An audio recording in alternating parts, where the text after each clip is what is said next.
오늘 18사도행전 18장에 있는 본문부터 읽었는데 그 부분이 왜 중요하냐면 왜 읽었냐면 그 2차 선교 이제 사역에서 3차 선교역으로 넘어가는 그 지점을 이야기를 해주고 있는데 거기에서 우리가 좀 생각해 봐야 되는 좀 대목들이 있어서 그 부분을 읽었습니다. 이게 18장에 보면은 19절부터 보면 에베소에 와서 그들을 거기 머물게 하고 자기는 회당에 들어가서 유대인들과 변론하는 이제 에베소에 도착을 했습니다.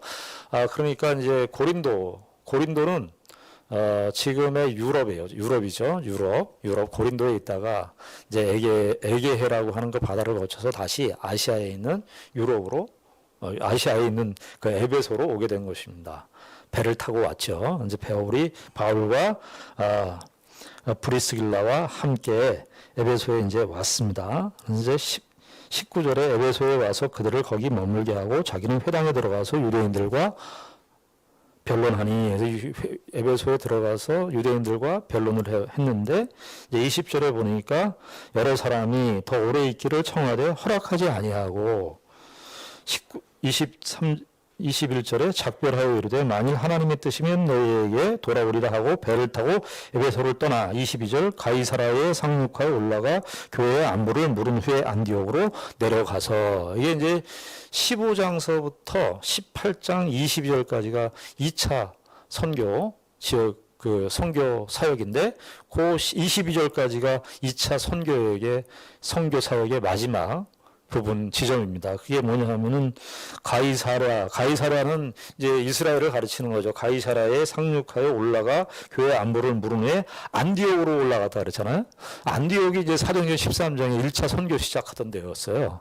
그러니까 13장 1절부터 14장까지가 1차 선교여행, 선교 사역이고 수또 2차 선교 사역은 이제 15장 전반부에서 예루살렘에서 한번 회의를 거치고 난 다음에 다시 거기 수리아 안디옥에서 또다시 이제 2차 선교역을 떠나서 선교 사역을 떠나서 이제 다 돌아와 갖고 이제 여기 이제 가이사라에 다시 수리아 안디옥에 온 곳입니다. 여기 수리아라고 되어 있는데 여기 안디옥이 수리아 안디옥을 가르치는 겁니다. 자, 그런데 여기 그 이제 짧은 내용인데 에베소라고 하는 지역이 등장을 해요.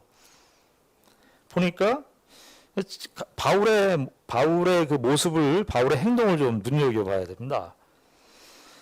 이 19절에 에베소에 와서 그들을 거기 머물게 하고, 이제 브리스길라와 아굴라를 거기서 머물게 하고, 자기는 회당에 들어가서 유대인들과 변론했는데, 여기 20절에 보니까 여러 사람이 더 오래 있기를 청했다, 그렇게 했어요. 그러니까 아마, 바울 사도가 이 에베소에 있는 회당, 에베소가 그 당시 때 뭐 고린도시만큼은 크진 않았지만 그래도 그 아시아 지역에서는 매우 큰 도시에 해당했습니다. 그러니까 고린도 지역이 한 50만 정도 시민이 되어 있다면 에베소 지역은 한 30만 정도가 있었다고 그래요. 그리고 유대인들도 꽤 많았다고, 유대인 회당들도 많았고, 유대인들도 많았다고 알려져 있습니다. 그러니까 어떤 면에서 보면 바울이 에베소에서 이제 에베소 회당에 들어가서 하나님의 말씀을 전했는데, 보니까 거기에 반발은 별로 없었던 것 같아요. 회당에 가면은 주로 반발이 많았잖아요. 고린도에 가서도 저항했잖아요. 그런데 에베소에 갔는데 하나님의 말씀을 증거했는데, 변론을 했지만 반발이 없었어요. 오히려 뭐라고 얘기했냐면 여러 사람이 더 오래 있기를 청했다. 고린도하고는 조금 다른 반응을 보인 거예요. 우리 인간적으로 볼 때 어떻습니까? 고린도에 가서 하나님 말씀을 전했는데 오히려 배척하고 막 쫓아내고 저항하고 이랬는데 에베소에 오니까 여러 사람이 오래 있기를 청했어요. 그러면 어떻게 해야 됩니까? 그럼 거기서 하나님의 말씀을 좀 더 전하든지, 여기 많은 사람들이 있구나, 그렇게 해야지 우리의 이제 상식적 접근 아니겠어요? 근데 바울이 뭐라고 그러냐면 거기에서 어떻게 20절에 청하되 허락하지 않았다 그래요. 허락하지 않았다. 그리고 나서 작별하여 이르되 만일 21절에 보면 만일 하나님의 뜻이면 너희에게 돌아오리라 하고 배를 타고 에베소를 떠났다. 야, 이게 우리식으로 목사님들이 어디 가서 목회를 하는데 성도들이 많은데 반응이 좋은데 거기를 떠나고 작별하고 하나님의 뜻이 있어. 이게 좀 어떤 면에서 이게 관용적인 어법이에요. 바울이 그냥 포기하는 거나 마찬가지예요. 근데 거기 사람들이 아마 열렬히 이렇게 있기를 청하니까 이렇게 박절하게 할 수는 없고 하나님의 뜻이면 만날 것입니다. 어떤 관용적인 뜻으로 보여지는데 생각해 보면은 참 희한하지 않아요? 왜 여기서 에베소에서 떠났을까? 근데 우리가 이 바울의 이 그 당시 때 마음을 성경에서 얘기하지 않기 때문에 분명하게 파악할 수는 없지만 사도행전 16장에 있는 사건하고 굉장한 연관이 있지 않을까 싶습니다. 우리가 16장을 한번 다시 가보시죠. 16장 6절, 7절을 보겠습니다. 16장 6절, 7절. 이게 이제 2차 선교 사역을 하던 때인데요. 6절, 7절에 보면 얘기 나옵니다. 거기 6절에 성령이 아시아에서 말씀을 전하지 못하게 하시거늘. 그러죠? 그들이 부르기아와 갈라디아 땅으로 다녀가 7절에 무시아 앞에 이르러 비두니아로 가고자 애쓰되 예수의 영이 허락하지 아니하시는지라. 그러니까 여기 6절에 뭐라 그래요? 성령이 아시아에서 말씀을 전하지 못하게 했다 그래요. 아시아의 도시가 제일 유명한 도시가 어디냐면은 바로 에베소였습니다. 예. 그 에베소가 아시아 그러면 우리나라를 가리키는 아시아가 아니고 중도 터키, 지금의 터키를 말하는데요. 터키의 대표적인 도시가, 아시아의 대표적인 도시가 에베소였습니다. 근데 에베소에 지금 도착한 거예요. 근데 바울이 16장에 있었던 그 사건을 생각했던 것으로 보입니다. 성령이 아시아에서 말씀을 전하지 못하게 강력하게 얘기했고 16장 7절에서는 예수의 영도 허락하지 않았어요. 예수의 영도. 그러니까 두 번 연달아 성령님도 막으셨고 예수의 영도 허락하지 않았어요. 그런데 바울이 이제 수리아 안디옥 쪽으로 2차 선교 지역에 이제 마감을 해야 되니까 안디옥 쪽으로 가려고 배를 타고 이제 에베소로 가요. 왜냐하면 배를 어디로 타야 되냐면 고린도는 이제 지금의 유럽이에요. 유럽에서 그리스 오려면 그리스에서 와서 배를 타고 가야 돼요. 에베소도 항구거든요. 에베소에서 이제 또 배를 타고 이제 수리아로 가야 되는 겁니다. 그런데 바울이 이 16장에서 예수의 영이 허락하지 않은 그 사건이 있었기 때문에 아마도 에베소에서 하나님의 말씀을 계속해서 전하는 것이 여기 뜻이 아닌가 싶어서 수리아 안디옥으로 배를 타고 갔던 것으로 보입니다. 그래서 이제 바울은 여기까지는 에베소에서 사도행전 16장에서 예수의 영도 허락하지 않고 성령님께서도 막으셨는데 어떤 식으로 막으셨는지 모르겠어요. 자세하게 성령님께서 나타나셔서 너 가지 마라 어떻게 했는지 계시로 했는지 정확하게 알 수 없지만 바울에게 그냥 강력하게 제동을 거셨어요. 그러니까 바울이 거기서 에베소에서 아시아에 도착했는데 하나님의 말씀을 전했는데도 불구하고 하나님의 뜻이 아니라고 생각했는지 에베소에서 사람들이 잡았지만 거기서 배를 타고 수리아 안디옥으로 갑니다. 그래서 2차 선교 사역이 마감돼요. 그리고 이제 19장에 그리고 24절부터 이제 28절까지는 아볼로 이야기가 나오는데 이 아볼로 이야기는 에베소의 이야기예요. 그래서 지금 에베소가 굉장히 뜨거운 감자예요. 지역 중에 뜨거운 감자.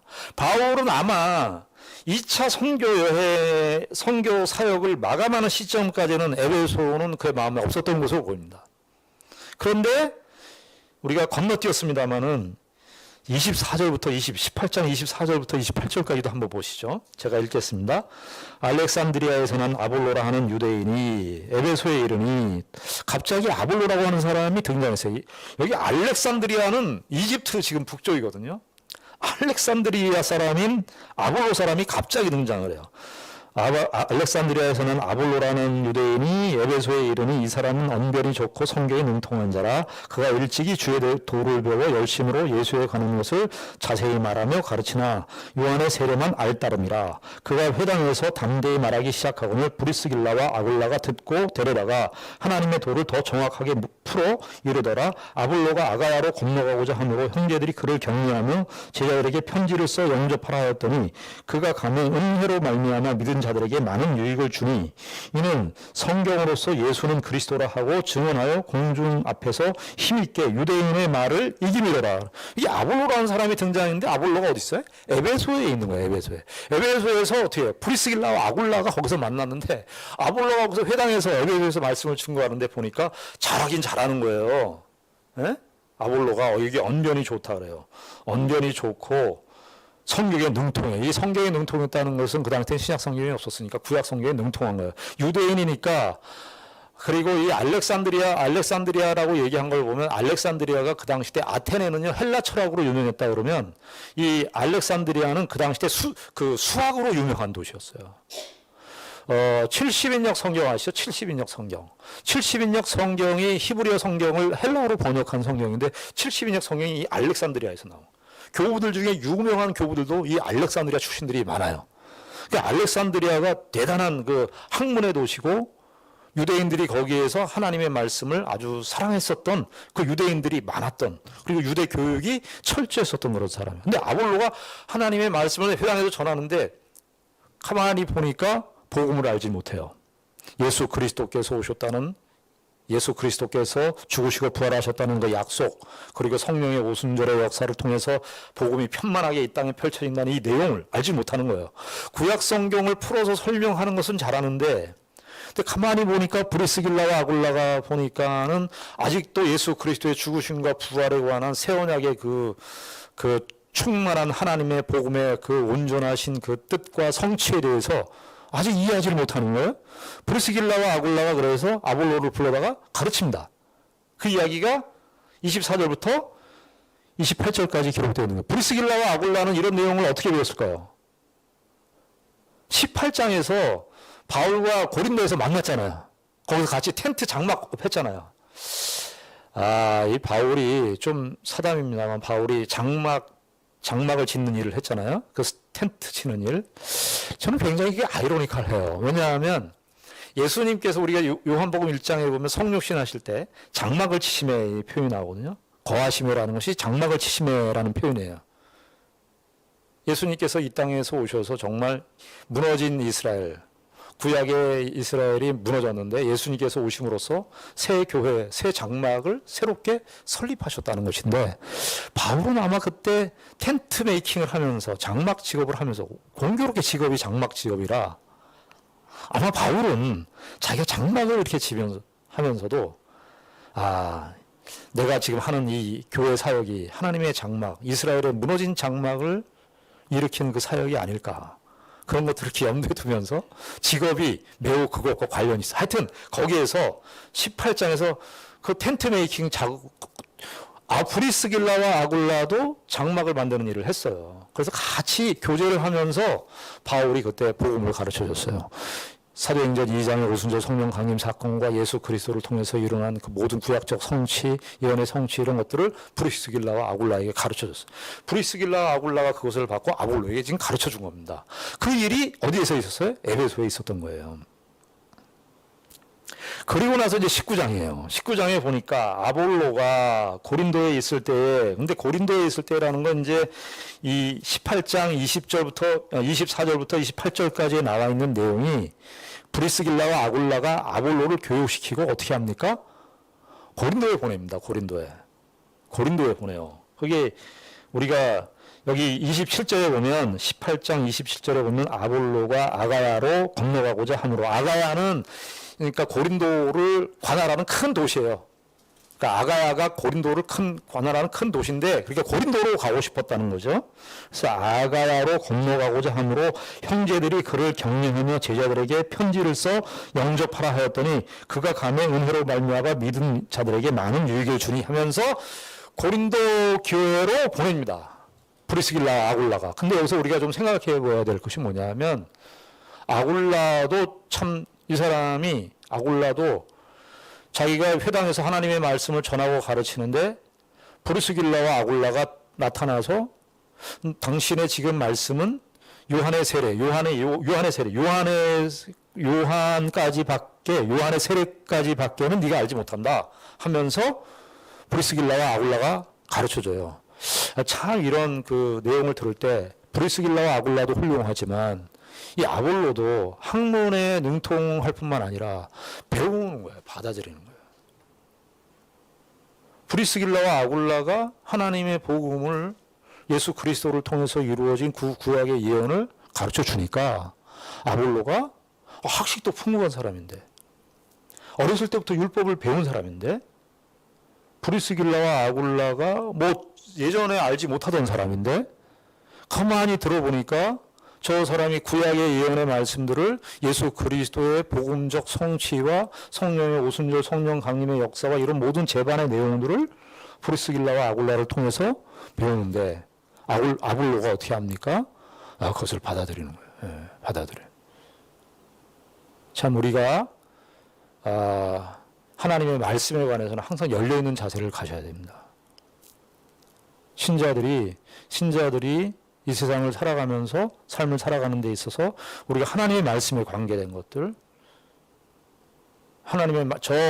어떤 가르침이든지 그것이 있다면 하나님의 말씀이라 그럴 때 그것을 이렇게 받아들일 수 있는 그런 여유가 필요해요. 자, 그런데 여기서 또 하나 생각해 볼 것은 뭐냐면 브리스길라와 아굴라가 고린도 교회를 보낼 때 이 사람들에게 복음을 분명하게 가르쳤다는 거예요. 아볼로에게. 교회는 비록 그 당시 때 사도 바울의 그 선교 사역이, 사도행전의 선교 사역이 지금처럼 시스템이 완전하고 뭐 이렇게 좋은 조건이, 교육적 환경이 되어 있지 않지만 우리가 이렇게 내용을 보면 하나님의 말씀을 가르치는, 하나님의 복음을 가르치는 데 있어서는 상당한 자격을, 준비를 시켰다는 것을 봅니다. 복음을 모르는데 하나님의 말씀을 막 가르쳐요. 그 당시 때 뭐 신학교도 있지 않고 교육기관이 있지 않았지만 그 당시 때에도 하나님의 말씀을 제대로 가르쳐서 지도자를 보내는 거예요. 아볼로를 그냥 보내지 않고 하나님의 말씀을 제대로 가르쳐서 그 하나님의 말씀을 제대로 가르칠 수 있는 지도자를 여기 편지를 보내서 세우는 일을 하는 거예요. 요즘에 한국 교회의 여러 가지 현상들 중에 하나가 이제 신학교 학생들도 점점 적어지는 것과 함께 신학교 교육의 질이 좀 떨어지는 것 같은 느낌이 많이 들어요. 그리고 그 신학교의 그 교육적 질은, 신학교육의 교육적 질은 한국 교회의 질을 대변하게 돼 있어요. 그 신학생들이 가서 목회할 거니까. 그런데 이런 움직임들은 지나온 우리 한국 교회, 이렇게 지금 우리 교인들이 이제 뭐 유튜브나 이런 데 요즘 온라인이니까 이런 데 많이 영향들을 받고 설교들을 듣고 하실 텐데 그런 내용들을 들으면서 저분은 신학적 수업을 받지 못했다. 신학적 훈련이 굉장히 잡혀있지 않다 하는 것을 제가 유튜브를 볼 때마다 그런 경우를 너무 자주 봤어요. 근데 우린 교회를 뭘로 얘기하면 복음을 제대로 가르치고 하나님의 말씀을 제대로 선포하고 가르치느냐에 이렇게 영향을 받기보다, 기준을 삼기보다 얼마나 사람이 많이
일어났단 말이죠.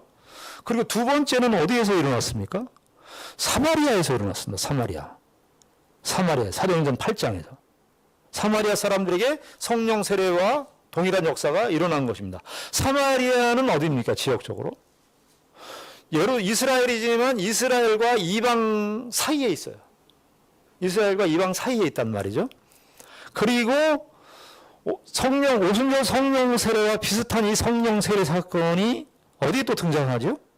10장에 등장합니다. 10장은 누구?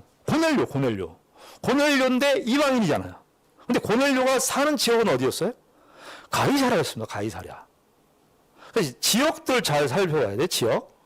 그러니까 2장에서는 예루살렘, 4장에서는 안디옥, 8장에서는 안디옥, 10장에서는 가이사랴. 가이사랴인데 이방인이에요.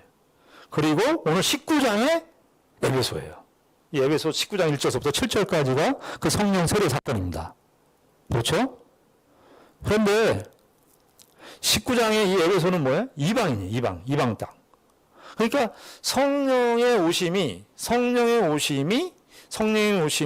오순절 성령 강림과 같은 비슷한 역사가 사도행전 2장, 사도행전 8장, 사도행전 10장, 사도행전 19장에 일어난 거예요. 이 네 개의 사건이 일어난 거예요. 근데 이것은 오순절 성령 강림 사건이 하나님의 복음이 예수 그리스도께서 이 땅에 오시고 하나님 예수 그리스도로 말미암아 왕적인 통치가 이루어진다는 사실의 가시적인 역사로 성령 세례와 방언 같은 역사들이 일어난 거예요. 그건 어떤 거라 그랬어요? 과도기라 그랬어요. 과도기. 신약 성경이 완성되기 전이었습니다. 중첩 시기, 아주 특별한 시기예요. 그러니까 사도행전의 시기는 특별한 시기에 특별한 하나님의 역사를 다루고 있다 그 말이에요. 그러니까 이거를 사도행전에 나타나는 성령 세례의 역사의 사건을 지금도 계속해서 이런 것들이 재현해야 된다라고 주장하는 것은 사도행전에 초점하고 멀리 떠나는 거다 그 말이죠. 사도행전이 의도하는 바가 아니다 이거예요. 우리가 성경이 의도하는 바를 따라야 돼요. 우리가 뜨겁고 우리가 그렇다고 제가 신앙생활을 하면서 우리가 감정적으로 뜨거워지고 열정적으로 뜨거워지고 이런 것들을 부인하는 거 아닙니다. 우리가 하나님의 말씀을 듣거나 찬송을 부를 때나 저는 뭐 새벽기도 찬송을 부를 때나 이럴 때 제가 많이 은혜가 돼요. 기도할 때 은혜가 되고 감동도 받고 그렇지 않습니까? 제가 그렇게 뭐 정서적으로 메말른 그런 목사님이 아니에요. 저도 아주 감성이 풍부한 그런 목사입니다. 저는 어쩔 때 제가 찬송가 부를 때 예배 인도할 때요. 요즘에 예배 인도할 때 막 은혜가 돼갖고 눈물을 참을 때가 많아요. 제가 울어버리면은 그게 다 그냥 파장이 되니까 너무 은혜가 될 때가 많아요. 제가 우리 몇 주 전에 저희 집사람 이제 코로나 확진자 접촉 이것 때문에 사건이 생겨가지고 그 이창윤 집사도 2층에 있고 화면 나가야 되겠고 저 혼자 예배당에서 혼자 반주도 없이 혼자 부르는데 이게 참 묘하더라고요. 그때의 성도들 정말 아무도 없는데 2층에서 이창균 집사가 같이 아멘하고 찬송 부른 소리가 들리고 아무도 없었어요. 혼자 찬송을 부르고 예배 인도하는데 너무 이게 약간 그 애처로움과 또 한면으로는 내가 하나님 앞에 이 성전에 교회에 가득한 이 하나님의 임재를 나 혼자 이렇게 누리고 있구나 하는 그 느낌 때문에 독특한 느낌 때문에 제가 그 감동을 참느라고 여러 가지 복합적인 그 감동이 있었는데 제가 성령의 감동이죠. 그게 성령의 감동이 우리의 정서적으로 이렇게 감동이 있어요. 그런 것들을 얘기하자는 거 아니에요. 그런 것들을 부정하자는 거 아닙니다. 그러나 제가 이야기하고 싶은 것은 이것을 통해서 오늘날도 또 성령 세례를 받아야 된다라고 주장하는 것은 매우 위험한 주장이다. 이단까지는 아니지만 매우 위험한 주장일 수 있다는 것입니다. 우리가 오늘 이 말씀을 끝맺으면서 우리가 하나님께서 사도 바울을 통해서, 사도 바울은 한번 보십시오. 에베소에 왔는데 에베소를 원래 마음에 없었는데 여기 와가고 하나님의 말씀을 증거하고 이 사람들에게 하나님의 성령이 임하게 되는 그 역사를 사도 바울이 경험하게 되는 것입니다. 사도 바울은 사실은 성령 세례와 성령 오순절의 충만함은 베드로가 누렸던 것이죠. 그런데 바울이 공식적으로, 바울도 여기서는 그 에베소 성도들과 함께 하나님의 성령의 충만함의 은혜를 입는 그 역사를 사도 바울이 여기에서 같이 누리게 되는 것입니다. 나중에 이제 다음 주에 볼 테지만 바울은 에베소에서 3년간을 머물게 돼요. 가장 오래 있게 됩니다. 원래 의도하지 않았던 지역인데 가장 오래 있었던 선교 지역이 바로 에베소가 되었습니다. 하나님의 일하심에 놀라운 것들을 보게 되는 것입니다. 결국 우리가 사도행전을 보면서 무슨 생각을 하게 되냐면 늘 확인하는 것이지만 하나님께서 일을 하시는구나. 하나님께서 이런저런 일들을 하시는구나. 내가 지금 보이고 내가 지금 판단하고 내가 지금 경험하는 것이 다가 아니구나. 내가 지금 보는 것이 다가 아니구나. 바울이 2차 선교를 마감하면서 에베소를 떠날 때는 에베소에 다시 올 것 같지 않았는데 나중에 이런 경로를 통해서 에베소에 다시 오는 것을 보면, 그리고 에베소에서 하나님의 말씀을 증언하는 이런 일들을 볼 때 하나님의 신비로우신 그 역사와 인도하심을 사도 바울이 확인하게 된 것입니다. 우리가 내년에도 어떤 현실들이 우리에게 펼쳐질지 알 수 없지만 하나님께서 우리의 인생을 인도하신다. 하나님께서 우리의 인생과 함께 하신다. 우리가 이제 생각해야 될 것은 우리가 보이는 대로 판단하지 않는다. 나타난 현실대로 생각하지 않는다. 우리가 그런 마음의 신앙의 각오를 가지시고 기다리고 하나님의 뜻이 무엇인가, 아무리 불편한 현실이라도, 아무리 힘든 현실이라도, 아무리 내가 이거는 너무 나한테는 정말 어울리지 않는 상황과 조건과 혹은 인간 관계라 할지라도 하나님께서 그 속에서 또 무슨 일을 펼쳐내실지 하나님을 믿는 믿음으로 하나님께서 역사하신다는 사실을 믿고 우리가 그 현실들을 마주하고 감내하고 인내하시고 또 기다리셔서 하나님의 크신 함께하심의 열매를 우리가 내년에도 누리는 귀한 은혜가 있기를 바랍니다. 기도하겠습니다. 하나님 아버지, 은혜를 감사합니다. 바울은 에베소에서 하나님의 말씀을 증거하게 되었습니다. 가장 오래 하나님의 말씀을 증거하게 되었습니다.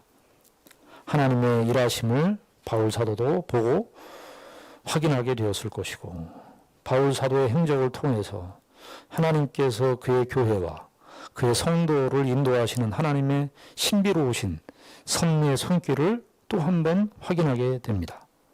아버지 하나님, 하나님께서 우리에게 허락하신 이제 2022년도 새해가 어떠한 현실고 또 어떠한 상황으로 우리에게 펼쳐질지 알 수 없으나 하나님께서 어떤 조건과 현실 속에서도 하나님께서 인도하시고 하나님께서 함께하시고 하나님의 크신 영광을 그리고 열매를 거두실 것이라는 믿음을 가지고 참고 인내하고 견디고, 그래서 하나님의 크신 영광에 참여하는 우리 모두의 삶이 될 수 있도록 인도하여 주시옵소서.